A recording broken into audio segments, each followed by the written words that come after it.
الحمد لله رب العالمين. الحمد لله الكريم المنان على ما هدانا إلى الإسلام وأرشدنا للإيمان،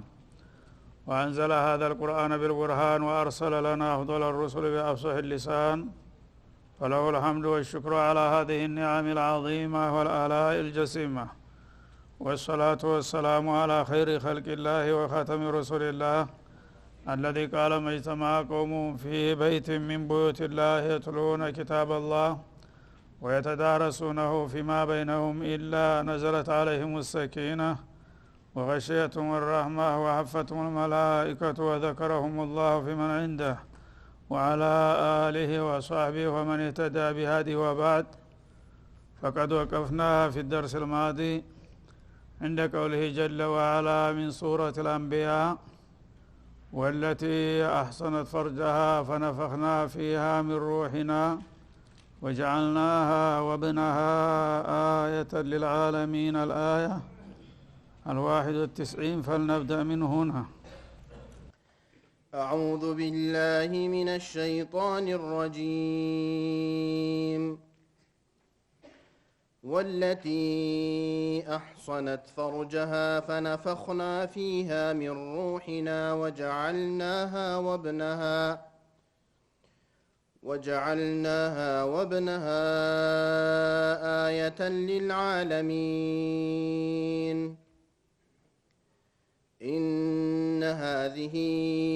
أمتكم أمة واحدة وأنا ربكم فاعبدون.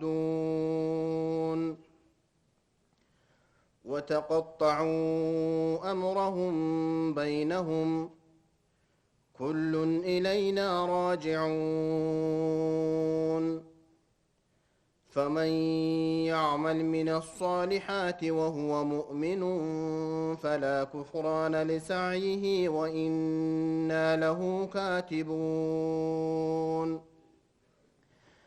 وحرام على قرية أهلكناها أنهم لا يرجعون. حتى إذا فتحت يأجوج ومأجوج وهم من كل حدب ينسلون.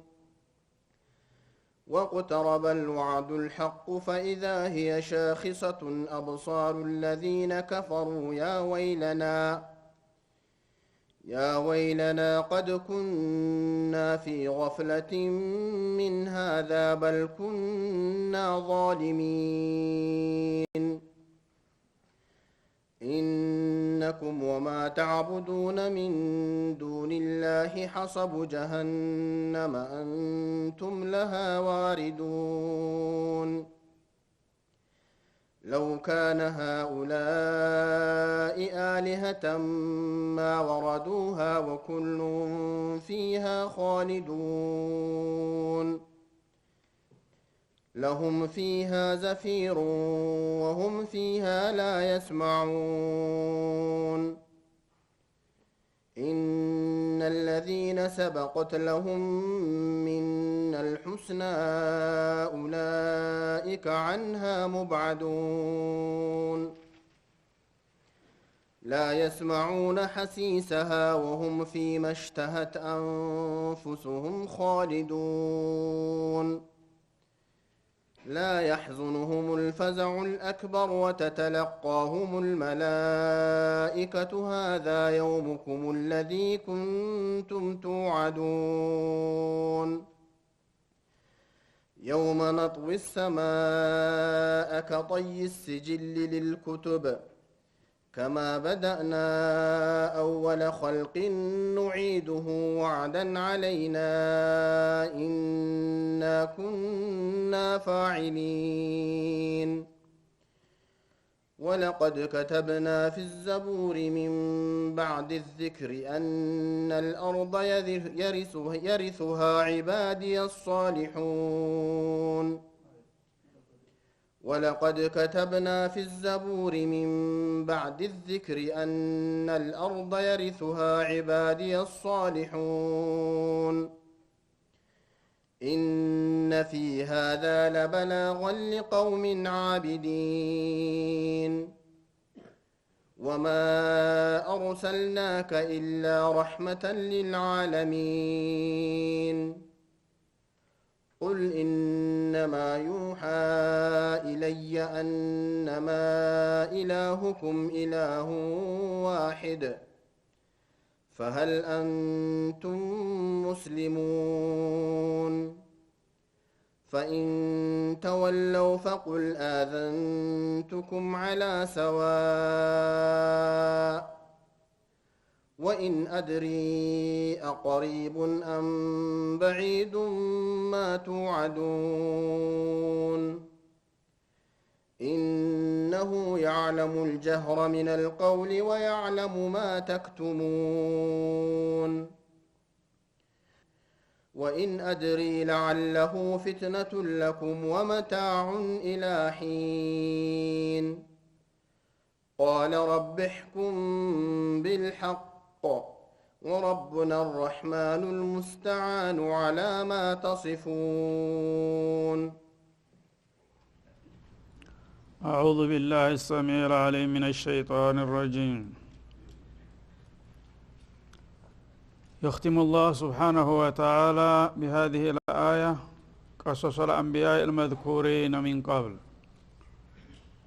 ይህች ምዕራፍ ሱረቱል አንቢያ በመባል ትታወቃለች። በውስጧ ታላላቅ ነቢያቶች ታሪክ ስለተወሳባት እና በመጨረሻ የነዚህን ታላላቅ ነቢያቶች ታሪክ በመርየምና በኢሳ ቂሷ ደመደመው እና መርየም ነብይ ናት ማለት አይደለም። ከልጇ ቂሷ ጋር ታሪኩ የተያያዘ ስለሆነ ያው ኢሳ ሲነሳ እሷ መነሳት ስላለባት ነው። አንዳንዶቹ ሱረቱል አንቢያ ውስጥ ስለተወሳች ከነብዮች መደዳ እሷም የሴት ብቸኛ ነብይ ናት የሚል አኽጣ ላይ የወደቁ አሉ። ይህ አባባል ተቀባይነት የለውም። ማባአትና ሚን ቀብሊከ ኢላ ሪጃላ የሚለው አያት ጋር ይጋጫል ማለት ነው። ወንዶችን የላከው አላህ Subhanahu Wa Ta'ala በዘማረክ እሷ ግን በአንጻሩ ትልቅ ቦታ ያላት ሰው ናት። ወኡሙሁ ሲዲቃ በማለት በናው በክር ደረጃ አስቀምጧታል አላህ Subhanahu Wa Ta'ala እና ከመለ من الرجال كثيرون ولم يكن من النساء إلا مريم ابن عمران وآسية بنت مزاحم وخديجة بنت خويلد በሚለው አያት እንደተጠቀሰው ከወንዶች በጣም ብዙ የጣራ የደረሱ አሉ። አላህ ከፍተኛ ደረጃ ያደረሳቸው ነብይ ሙርሰል የሆኑ ከዛም መለስ ደግሞ በስዲቅነት በሁለተኛ ማዕረግ የተሰለፉ የብዙ ነብዮች ስዲቆች አሉ አሉ። ከሴቶች ግን ስዲቅነት ደረጃ የደረሱት በጣት የሚቆጠሩ ናቸው ብለው መርየምንና አስያን ኸዲጃን እንዲሁም ያው ፋጢማን በአንድ ሪዋያ በሌላ ሪዋያ አይሻንም ይጨምራል ማለት ነው። እነዚህ ናቸው በከፍተኛ ደረጃ ስዲቅ ደረጃ የደረሱት። ሌሎቹ ግን ያው የማይናቁ ቢሆኑም ከፍተኛ ታሪክ ያላቸው ቢኖሩም ስዲቅነት ደረጃ አልደረሱም። እና አሁን ቀደም ሲል የነብዩላህ ኑህን ከዛም ባጭሩም ቢሆን የሙሳና የሃሩንን ቀጥሎ የኢብራሂምን ከዛ የሱለይማንና የዳውድን የአዩብንና የዘከርያ የህያን ታሪክ ተዳሰሰ በኋላ በመጨረሻ ወለቲ አህሰነት ፈርጃሃ ወذكر المرأة الحصينة التي أحسنت فرجها እንደማለት ነው። እሷን አላህ Subhanahu Wa Ta'ala እንግዲህ የመረጣት የጠበቃት ከመሆኑ የተነሳ ጥላቶቿ እንኳን ብዙ ቢያወሩባት አላህ ግን ተዝኪያ ሰጣት ማለት ነው። ያ የታማችበትን ነገር ጭራሽ እንደሌለችበት ለማረጋገጥ ይሄን ነስፍ ብዙ ጊዜ ደጋግሞ ነው የሚናገረው። በአሊ ኢምራንም በመርየምም አሁንም እንደገና ወደፊት በተህሪምም ላይ ይደግመዋል ማለት ነው። التي أحسنت فرجها እፍረት ገላዋን የጠበቀች ሆነች። ይሁዶቹ እንግዲህ ኢሳ ያላባት ስለተወለዱ እሷ ዝም ብላ ከመንገድ ያመጣችው ነው ቢንቱል ባገያ ያሉ ይዘልፏት ነበርና ያን ነገር ለማስተባበል ሲል ይሄንን አላህ Subhanahu Wa Ta'ala ክብር ይሰጣታል ማለት ነው። አንድ ሰው ከጌታው ዘንድ ንጹህ ከሆነ ሐሚተኛ የፈለገውን ቢያማው አይጎዳውም፣ የበለጠ እንዳውም ደረጃው ከፍ ይልለታል እንጂ ማለት ነው። እና አላህ Subhanahu Wa Ta'ala እንግዲህ ብዙ ሴቶች በዚህ ደረጃ ያውፍረት ገላቸውን የጠበቁ ታማኞችና ጥብቆች ብዙ ናቸው የሷ ግን ብዙ ፈተና አጋጥሟት ያ ሁሉ ሳይበግራት ያን ሁሉ ለአላህ በላ احتساب አድርጋ ስለተወጣችው ለዚህ ደረጃ በቃት ፈነፈخنا فيها من روحنا እና በሷ መንፈሳችንን ዘራንባት ይላል አላህ Subhanahu Wa Ta'ala ታሁን ቀደም ተደጋግሞ እንዳለፈው ቂሷዋ ያው እሷ ነብዩላህ ዘከርያ ናቸው ያሳደጓቸው ያክስቷ ባለቤት ማለት ነው አባቷ ገና ሳትወለድ ነው የሞተባት የቲም ሆና ነው ያደገችውና እንደገና የብርቅ ልጅ ነበረች ሌላ ሰው የለም ለናቷ ብቸኛ ነበረች ማለት ነው ያቺ ሴት ደግሞ በነዝር ነው እንዳላህ ለስሟን የምትጠራ ልጅ ተተወለደልኝ ያን ልጅ እንደሌላ ሰው አዝጄ ልጠቀም ልገልገልበት ይጥረኛል አይደለም ላንተ ቤት አገልጋይ አደርገዋለሁ ይልጅ ብሰጠይ ብላ ተነዝራ ስለተወለደችላት ልክ እንደተወለደች ወዳውኑ ለቤተል መቅደስ ሐላፊ ወስድ ያስረከበች ማለት ነው በዛ ወቅት በአጋጣሚ ቤተል መቅደስ ዋና አስተዳዳሪ የነበሩት ነብዩላህ ዘከርያ ስለነበሩ ሃቱ ነዚረተኩም ማለቻቸው ይህች በእናንተ ስም በዚህ መስጂድ ስም ተነዝሬ ያገኘኋት ልጅ ስለሆነች ታሁኑ ጀምሮ እኔ ጋራ ከቆየች ፍቅሬ ያደገ ሄዶ ቃል ኪዳኔን እንዲያላፈርስ ፈራለሁና ወዟን ተመልመዴ በፊት እንኩ ይች ልጃችሁን አሳድጉ ብላ እርጥቧን ልጅ ወዳው እንደተወለደች ነው ወስዳ ያስረከበቻት ማለት ነው ያኔ ወከፈለሃ ዘከርያ እንዳለው አላህ ጥሩ አሳዳጊ እጅ ላይ ወደቀች ተርቢያ ነበውያ ነው ያገነባት ማለት ነው እና ነብዩላህ ዘከርያ አንከባክበው አሳድጓት እዛው ቤተል መቅደስ መኖሪያ ቤታቸው በተሰባቸው ጋራ ሳይቀላቀሉ ልዩ ትኩረት ሰጥተው ቤተል መቅደስ የሚህራብ ውስጥ ክፍል አዘጋጅተው እዛ እንደ ብርቅ ዕቃ ማንም ሰው እንዳይባቸው አይፈልጉም ነበር ምትበላ ምትጠጣውን የሚያስፈልገውን ነገር ሁሉ ያመጡላታል ከማንም አትገናኝም እሳቸው ብቻ ናቸው የሚያናግሯት እንግዲህ አላህ ነብይ ጧት ማታ የሚናገሩት ህክማ ነው ያን እየጠጣች ነው ያደገችው ማለት ነው ኋላ ተለታት አንድ ቀን ትንሽ አረፈድ ብለው ሲገቡ ያው ቁርሷን አስረፈርኩባት ይያሉ ሲመጡ እሷ ዘንዳ ያልተጠበቀ የተለያየ ምርጥ ምግብ ተከማችቶ ያገኛሉ አና ለኪ هذا እኔ አልመጣሁኝ ማንም ሰው ደግሞ እዛ አይገባም ቁልፉን በሳቸው እጅ ነው ማንም ሰው አይገባም እዛ ክፍል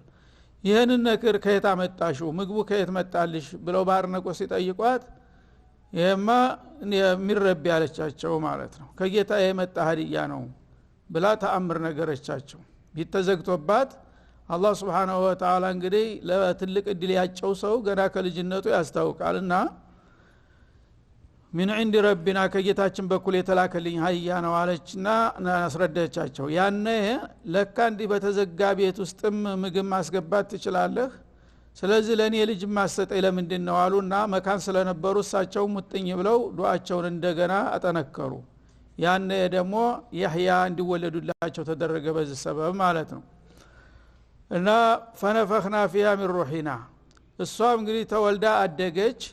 በመታድግበት ጊዜ ለትዳር ስትቃረብ እጮኛ መጣላት እንደማንኛውም ዩሱፍ ነጃር የሚባል ጥሩ ዲን ያለው ሰው ወጥቶላት ነበር እና በጮኛ ደረጃ ተስማምተው ይያሉ ነው ይሄ ነገር የተከሰተው ማለት ነው እሱም አልነካትም ሌላም ሰው አላገኛትም ጥብቅናት እዛው ቤተል መቅደስ ነው እንዳውም የሥራ ክልሏ ተመደበላት በአንድ በኩል አጅነቢ ጋር እንዳትተያይ ማንም ጋር እንዳትገናኝ ከዛ አንስቶ እስከዚህ ድረስ ያለው የሷ ነው ተብሎ በዛ አካባቢ ሌሎች ሰራተኞች ዝራ ይሉም ፈተኸተ من دونهم حجابا እንዳለው በዛ መልክ እንግዲህ በጣም አዳዋን ጠብቃ ስራዋን እየሰራች ያለች ያልተጠበቀ ነገር ተከሰተና ፈተመሰለ ለها በሸረን ሰውያ እንዳለው ጅብሪል አሚን ልክ ወጣት ጎረምሳ መልከኛ መስሎ ድንገት ፊቷ ዱብ ብሎ ተደቀነ ማለት ነው ላናግርሽ ፈልጋለሁ በሚላ ጊዜ ደነገጠች ማለት ነው እንግዲህ አንድ ሴት ማታቀው ጎረምሳ መጥቶ ላናግርሽ ፈልጋለሁ ማለት ለተንኮል እንጂ ሌላ እንደማይሆን የታወቀ ስለሆነ ኢለይካ عني ማለት ጀመረ ዞር በልሰውዬ ምንድነው የምታናግረኝ የታቀኛለህ ብላ ኮስተሩላ መለሰችለት እና አዑዙ ቢርrahማኒ ሚንከ ኢን ኩንተ ተቅያ አላህን የምትፈራ ከሆነ ከዚህ ዘወር በል በረህማን በጌታ ይተበቃለሁኝ እያለ ብትማጸንም እሱ ግን ለአሃበለከ ወላ መን ዘኪያ አላት እኔ እንደፈራሽው ምናልባት በብልግና ምደፍር ሰው አይደለሁም ግን ከጌታ የተላኩት መልእክት ስላለ መልእክት ላደርስልሽ ፈልጋለሁ ንጹህ ልጅ ልሰጥሽ ይላታል ማለት ነው ይሄም ደግሞ የበለጠ ስጋቷን አሳደገው አንድ ጎረምሳ ንጹህ ልጅ ሊሰጥሽ ማለት ምን ማለት ነው ላስረግዝሽ ማለት ነው እና የማይጨራሽ ብላ ተጨነቀች ማለት ነው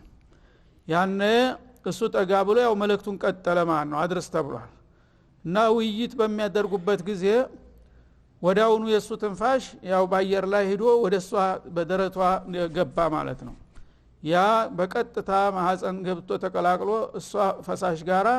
ልጅ ሆኖ ሊወጣ ነው ማለት ነው ኢሳ እንጂ በምንም ነገር አልተነካችም እና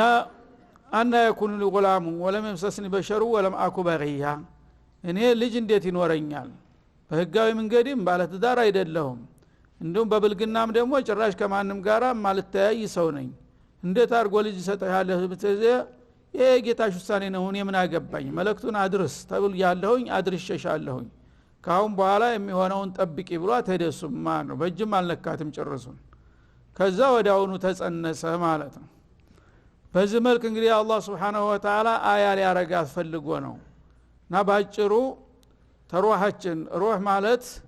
ያ አላህ የትእዛዝ ቃል ማለት ነው ኢነማ አምሩ اذا اراد شيئا ان يقول له كن فيكون አንድ ነገር ሊያረግ ከፈለገ አላህ ወጣውረድ ያስፈልገው ሁን ይለዋል ያይፈልገው ነገር ወዳውኑ ይከወናል ይከሰታል ማለት ነው ያ የኩንን ቃል ጌታሽ ጸንሽና ውለጂ ብሎሻል የሚል ትእዛዝ ነው የነገራት ጅብሪል ማለት ነው ስለዚህ የትእዛዝ በትንፋሹ ተራመደ ወደሷ ተጸነሰ ተወለደ وجعلناها وابنها آية للعالمين በዚህ ክስተት እሷንና ልጇን ለዓለም መገረሚያ ተአምር አደረግናቸው ይላል እና ለዓለም መገረሚያ ተአምር ማለት ተዛ በፊት ሴት ወንድ ሳይነካት ድንግል ሴት ልጅ ወለደች የተባለ ታሪክ የለም አላለፈም ማለት ነው ይሄ እንግዲህ ያለ ወንድ ሳይነካት መጸነስና መውለድ አንድ አያ ሆነ ማለት ነው ልጅ ደግሞ አባት ሳይኖረው ከሴት ተወለደ ተብሎም አያውቅም ልጁም ደግሞ ያለ አባት መምጣቱ ሌላ ታምር ነው እሷ ያለ ባል ማርገዟ እሱ ያለ አባት መምጣቱ ሁለቱም ታምር ሆኑ ማለት ነው እና በዚህ መልክ ለዓለም መገረሚያና ተአምር ላረጋት ፈልጌ ነው አያትነቱ ምንድነው አያ ማለት አላመት ማለት ነው አላመቱን አላ ተማሚ ቁድረቲላህ Subhanahu Wa Ta'ala አላህ የፈለገውን ነገር እንደማያቅተው እንደማያዳግተው ማረጋገጫ ናሙና ነው ይሄ ነሙዘጅ ነው ማለት ነው አላህ Subhanahu Wa Ta'ala ላድርገው ካላ አንድ ነገር ምንም አያስፈልግም ሰበቡንም አስባቡንም እሱ ነውና የፈጠረው ሰበብ እንደ ሰበብ እሱ መድቦታል አያስፈልግም ሰበቡ ቀጥታ ሁን ታለው ደግሞ ይሆናል ባለቤቱ ነውና ማለት ነው ሌላ ሰው ቢያደርግ ነበር ይሄ የሚያስገርመው እና እሷንና ልጇን ለዓለም ምን መገረሚያ ተአምር ልናደርጋት ፈልገን ያለ ወንድ ንኪት እንድትጸንስ እሱም ያለባት እንዲወለድ ያደረግናቸው ይላል ማለት ነው ይሄ ነው ባጭሩ እንግዲህ በሷ በኩል ምክንያቱም ይሄ አያት ነው በሎጂክ አርሲክተል የሰው አፈጣጠር አራት ደረጃ ነው ያለው ማለት ነው የመጀመሪያው ሰው አባትም እናትም የለው አደም ነው እነመተለ ኢሳ እንደላህ ከመተለ አደም እንዳለው ሱረቱ አሊ ኢምራን ማለት ነው የመጀመሪያው የሚያስገርመው ያ ነው እንደውም አባትም እናትም ሳይኖር እንዴት ሰው ዝም ብሎ ይፈጠራል ከጭቃ ያን ያየ ሰው ሌላው ነገር ሊያስገርመው አይገባም በሁለተኛ ደረጃ ደግሞ አደም ከተፈጠሩ በኋላ ተጎና ጥንታቸው ግራ ጎና ጥንታቸውን ከላይ ያለችውን አውጥቶ ነው እንደገና ሙሉ ሰው አድርጎ በጾታ ሴት አድርጎ ሐዋን አጠገባቸው ያስቀመጠው ይሄም ሌላ ታምር ነው ማለት ነው አንድ ጎና ጥንት ወጥቶ እንዴት ሙሉ ሰው ይሆናል በአላህ ቁድራ በአላህ ትእዛዝ ባይሆን ኑሮ ማለት ነው እና አደም እንደ አባት ሆኑ ማለት ነው በቀጥታ እንኳን አባት ባይባሉም እንደ አባት ከሳቸው አብራክ ተከፍላ ነውና ሐዋ የመጣችው ማለት ነው ስለዚህ ምን ተገኘ የመጀመሪያው አባት እናት የሌለው ሰው ሆነ ሁለተኛው ደግሞ ተወንድ ስለተገኘ ያው እናት የሌላት ከወንድ የተገኘ ሴት ሆነች ሁለቱም ታምር ነው ማለት ነው ከዛ በኋላስ የሁላችንም አፈጣጠር መጣ በሁለት ተቃራኒ ጾታዎች ግንኙነት የሚገኘው ፈሳሽ ሲቀላቀል ያው ማንም ሰው እንደተለመደው ይወለዳል ማለት ነው ይሄ የተለመደ ስለሆነ አስገራሚ ሊሆን አይችልም ማለት ነው አራተኛው ግን እነዚህን ሶስት ያፈጣጠር ስልት ሲስተሞች እንግዲህ ካወቀ አንድ ሰው ተዝሌላ አራተኛ ሊያረጋ አይችልም ወይ የሚል ጥያቄ ቢነሳ ስላልተደረገ ሳይችል ቀርቶ ሊሆን ብሎ ሊጠራጥር ይችላል አንድ ሰው ማለት ነው አይቻልም ብሎ ይሆናል እሱም ይቻላል አለና ለናሙና መርየም ያለ ወንድ አርግጂ ብሎ አስረግዛት እና የመጨረሻ የተአምሩ መደምደሚያ ሆነ ማለት ነው ከዚህ ራሱ ምንም ነገር ልታመጣ አትችልም የሰው አፈጣጠር ከዛ አይወጣም ወይ እናት አባት ይኖረዋል ወይ እናት አባት ጭራሹን አይኖረው ወይም ደግሞ አባት ብቻ ይኖረዋል ወይ እናት ብቻ ይኖረዋል ይሄን እንግዲህ ይሄን መልእክት ለማስተላለፍ ፈልገን ነው በዚህ መልክ የፈጠርነው ይያለ ነው አላህ Subhanahu Wa Ta'ala إن هذه أمتكم أمة واحدة ከዛ በኋላ ወደ ያለፉት የአንቢያዎች ታሪክ ማጠቃለያ ያመጣ ማለት ነው ያው ኢሳም ከነብዮቹ አንዱ ስለሆኑ እናቱ ጋር አጣምሮ ታስቀመጠው በኋላ ሌላው ደግሞ ብዙ ጊዜ የኢሳና የመርየም ቂሷ የህያና የዘከርያን ቂሷ ተከትሎ ነው የሚመጣው እሱ ጋር ተያይዞ ማለት ነው አሊ ኢምራን በሰፊው ከያው ቅድም እንዳልነው አሳዳጊውም እሳቸው ስለሆኑ ዘከርያ ጋር በጣም ሰፊ ታሪክ ነው የተነገረላቸው ማለት ነው መርየም ሱረቱል መርየም ላይ እንደዛው አሁንም ደገመው ማለት ነው ይሄ ምንድነው የሁለቱ ቤተሰቦች ታሪክ ተቀራራቢና ተመሳሳይ ስለሆነ ነው ማለት ነው ለምን ዘከርያ መካን ነበሩ ልጅ አልተወለደላቸው እድሜያቸው በጣም ገፍቷል ከ100 ዓመት አልፈዋል ይባላል ልክ እንደ ኢብራሂም ማለት ሁሉ ጊዜ ልጅ መኛሉ አይወለድላቸው فإني خفت الموالي من ورائي وكانت امرأتي عاقرا እንዳለው በሱረቱ መርየም መነሻ ላይ እና ዚግባ የሚባል እሳቸውን የሚተካሰው አልነበረም በማህበረሰቡ መካከል እኔ ከሞትኩ በኋላ ዲኔ በቃኔ ጋር ሊያከተም ነው ማን ነው በኔ እግር ቆሞ ይሄን እንዲያራምደው የሚችለው የሚለው ነገር ያሳስባቸው ነበርና እባክህ لا تذرني فردا وانت خير الوارثين ለምን ነጠላ አድርገተኛ ዘረቢ ስለምን ታደርገኛለህ ብለው ጌታቸውን ይማጸኑ ነበር በተለይ ያው መርየም ስትመጣና በሷ ላይ ታምር በሚያው ጊዜ የበለጠ ተስፋቸው ጎለበተና አጥብቀው እንደገና በመሽት ጌታን መማጸን ጀመሩ ከዛ ያህያ ተፈጠሩላቸው ማለት ነው ያህያ እንግዲህ ተስፋ በጣም ተጨለመ በኋላ የመጡ ልጅ ናቸው ማለት ነው አንደኛ እሳቸው በጣም እድሜያቸው ያርጅተዋል ዘከርያ ማለት ነው ሁለተኛ እናቲቱ አቂረን